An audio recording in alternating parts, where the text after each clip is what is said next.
Foreclosure and property taxes, what are they and how do they work? This is attorney and investor Bob Diamond. I'm here to give you the lowdown on exactly how real estate tax foreclosures work, what the tricks are, and how you can take advantage of them. So what are they?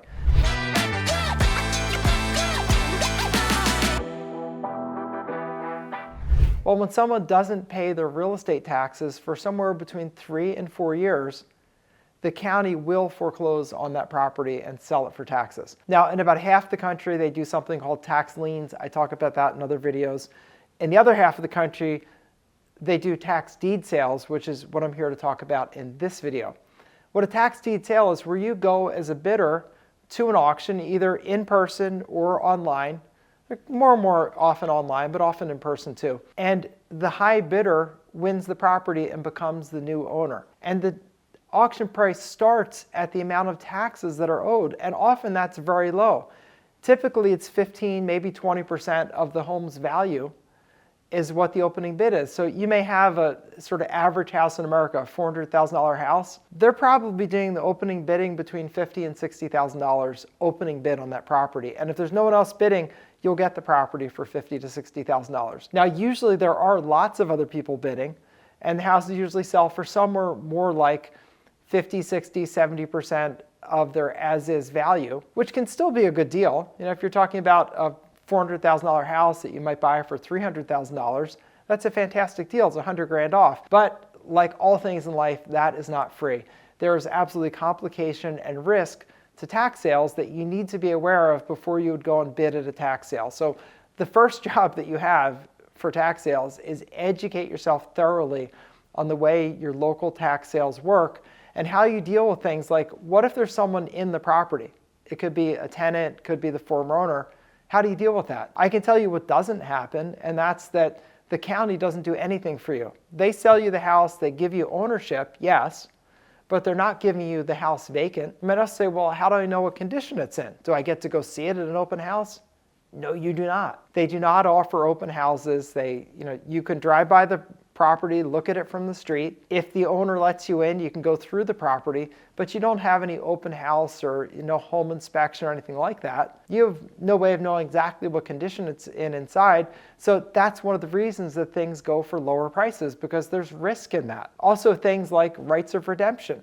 Now, a right of redemption means that after the auction has taken place, in some places the owners can come back, pay the taxes, and get their property back. Just for example, in the state of Georgia, you have a 1-year right of redemption. What that means is that you buy the property at the tax sale, and then you have to wait a year until you'll get a deed to the property and become the actual owner. And during that time, the owner can come, pay the taxes, repay you what you bid plus 20%, so you'll make some money, which is good, but you may not get the house. So there are lots of things to learn, and they're specific to each state has their own set of rules. So if you're going to do this business, the first thing to do is really thoroughly educate yourself. Now, I'm going to give you the business advice and counsel today on how this works, but if you actually get into this, you're going to want to really dive deep and learn this business. There are lots of people who teach the business. I have someone I'll introduce you to at the end who's great at teaching it. Not my business, but just someone I really respect in the business. But let's talk about what the business of it is. So the business is, you've got to figure out, like, what kind of condition is this property in? What am I willing to pay for it? What are the houses worth in the neighborhood? What's it going to cost me to fix this house up? Because generally speaking, these houses are neglected. If someone can't afford to pay their real estate taxes, well, they also are not repairing or maintaining the property. So if there's a roof leak, the best you're getting is probably a blue tarp. That's it. And blue tarps are not 100% effective. So you're going to get interior damage. Sometimes you have places in cold weather areas that are frozen. I had a house that I bought from tax sale where it hadn't been heated for like 6 months. There were a bunch of broken pipes and I had a whole bunch of plumbing work to do. That's par for the course. Now, I bought the house cheaply, so I was able to deal with that. But do understand that tax sale properties are, generally speaking, in very poor condition because they've been ignored for a long time. So just understand that. And if you're buying occupied properties, you have to deal with the cost of getting rid of somebody. That's a special kind of an eviction called an ejectment action. Ejectment actions generally can cost anywhere from $10,000 to $15,000 by the time it's all said and done, because not only do you have to pay the legal costs to actually do the eviction and get a judgment, but you also, in most places, have to pay a mover to come in, pack the person's stuff up, and put it in storage for at least a month. And those are specialized movers that charge extra. So you're talking about a pretty big bill. So you have to make sure all that is accounted for. I'm not telling you shouldn't invest at tax sales. They can be great investments. But I'm telling you, it's not like buying the house through your local RE/MAX agent. That's for sure. It's not like that at all. So you need to make sure that you educate yourself thoroughly on this before you get into it. Ways you might do that. You're going to take some courses. I'll introduce you some at the end for that. Also, attend an auction. It's fun to attend anyway. You can kind of get in the mix and see what's happening. Don't bid though. Don't bid at your first auction.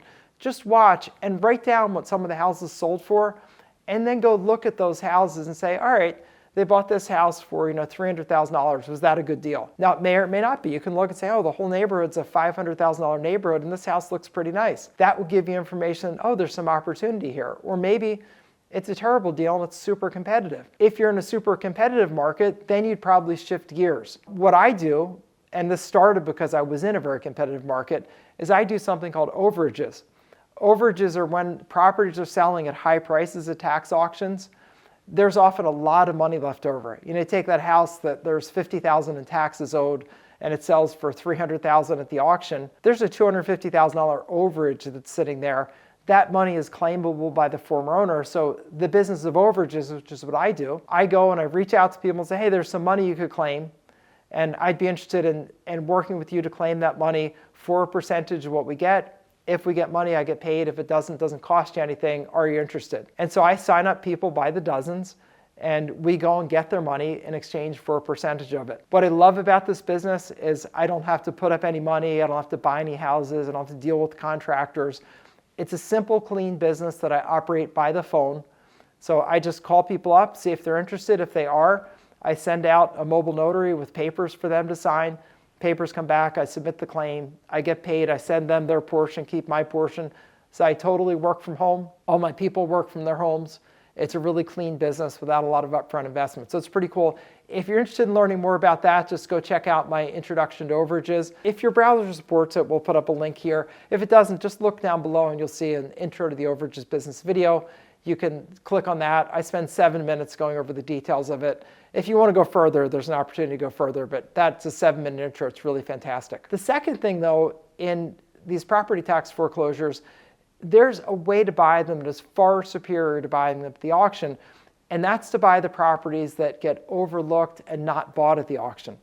Happens all the time. What happens is sometimes there are just thousands of properties going to auction at the same time, and people just can't keep up with them. Like, just for example, here's an example of that. In Pennsylvania, all the tax sales are held during 1 week of the month in September. They're called the upset tax sales. And you have the entire state, all the tax sales are at the same time. So there's no way that the existing buyers at tax sale can keep up with it all. So there are lots of properties that are overlooked. And like this property that you see a picture of, which is in Stanbridge Street in Norristown, I bought this for $275 at the auction in Norristown, Pennsylvania, because it was overlooked. And at that particular auction, there were a little over 3,000 properties being offered for sale that day. And I couldn't look at 3,000 properties. You only get the sale list about 45 days in advance. So this was one that I actually looked at after the sale because the courthouse is in Norristown. So I went and took a ride by it and said, yeah, it's a pretty decent house. It was in bad shape. It wasn't as nice as it is in this picture. It was in pretty rough shape. But I'm like, that's a pretty good deal. So I went down and I bought it from the county. They sold it to me for $275, which is just fantastic. And so there's a way you can do that systematically. A friend of mine has built a system for doing that. He does that all across the country. He's been doing it since the early 1990s. He teaches people how to do it, and it's a really great way to do the business. I sat down with him and we did about a 20-minute interview where I sort of went through what he does and he explained it, and I talked more about overages. That is a really great way to approach this business. So I'm going to give you an opportunity to check out that video.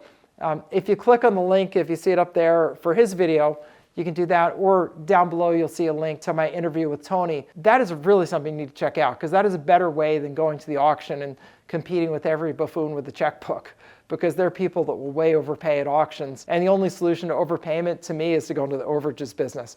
But if you want to be at the, buying properties, then you got to follow Tony. A really great thing to do. So hopefully this is helpful to you. Hopefully I give you some good direction.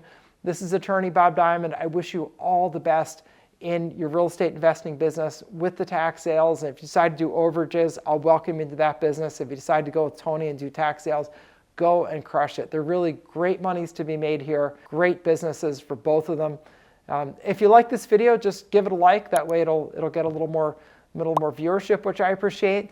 And definitely subscribe to this channel, because if you're interested in tax sales and foreclosures and real estate investing and overages, those are what I talk about. That's what I've been doing since 1989. I know this business well. I'm here to share with you and help you avoid the mistakes and take advantage of the opportunities, many of which are hidden, which you wouldn't realize for a long time. Just with overages, it took me 10 years to figure out about overages. I started buying properties in 1989. I didn't even realize about overages, gosh, until 2005. So I guess that's 16 years later. So I'd rather put you 16 years ahead. So pay attention to this channel. You'll get lots of the best advice that I can give based on a lot of experience in this business. And I hope to share and help you to be more successful more quickly. So hit the subscribe button, and I'll see you in the next video.